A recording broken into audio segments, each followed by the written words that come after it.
10 జిల్లాలు రద్దు కాబోతున్నాయా అంటే అవుననే సమాచారం మనకు వినిపిస్తుంది.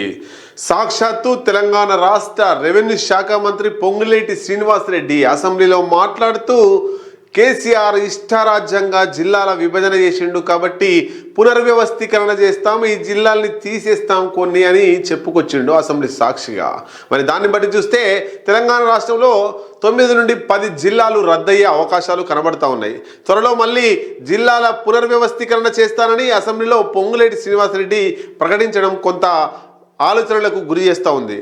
మరి ఏ జిల్లాలు రద్దయ్యేటువంటి అవకాశాలు ఉన్నాయని మనం భావిస్తే పరిశీలనలో ఉన్నటువంటి జిల్లాలు సిరిసిల్ల జిల్లా, సిద్దిపేట జిల్లా, నారాయణపేట, ములుగు జిల్లాలతో పాటు మరొక 6 జిల్లాల్ని రద్దు చేసే ఛాన్స్ ఉంటుందట.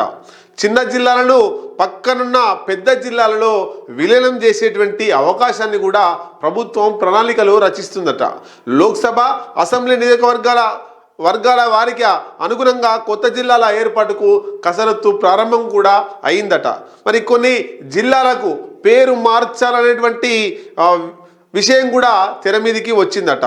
మొత్తం మీద తెలంగాణ రాష్ట్రంలో 10 జిల్లాలు రద్దు చేసే అవకాశాలు ఉన్నాయి.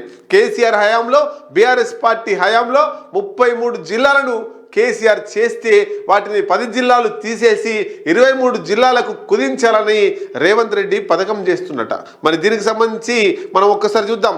త్వరలో మళ్ళీ జిల్లాల పునర్వ్యవస్థీకరణ చేస్తానని అసెంబ్లీలో పొంగులేటి శ్రీనివాసరెడ్డి చేసినటువంటి ప్రకటన అది రేవంత్ రెడ్డి చేపించిండా లేదా తను సొంతంగా చేసిండా? ఏది ఏమైనా నిండు అసెంబ్లీలో ఆ ప్రకటన చేయడం ఖచ్చితంగా రేవంత్ రెడ్డి కనుసంధంలోనే ఇది చేసిండనేటువంటిది అందరికి తెలిసినటువంటి మాట.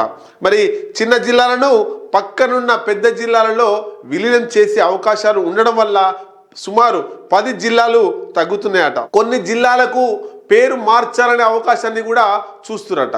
ఉదాహరణ, ఫ్యూచర్ సిటీగా ఉన్నటువంటి దాన్ని జిల్లాగా, ఆ సూదిని జైపాల్ రెడ్డి జిల్లాగా మార్చాలనేటువంటి ప్రతిపాదనలు కూడా తెర మీదికి తీసుకొస్తున్నట. మొత్తం మీద ఈ 10 జిల్లాలకు సంబంధించి ఇక్కడ ఏ జిల్లాలు పోతాయి, ఏ జిల్లాల్లో కలుస్తాయి, మరి రెవెన్యూ దానికి సంబంధించినటువంటి జిల్లా పరిపాలన విభాగాలు ఎట్లా ఉండబోతున్నాయనేటువంటిది కూడా కొసమెరుపుగానే మనం చూడొచ్చు.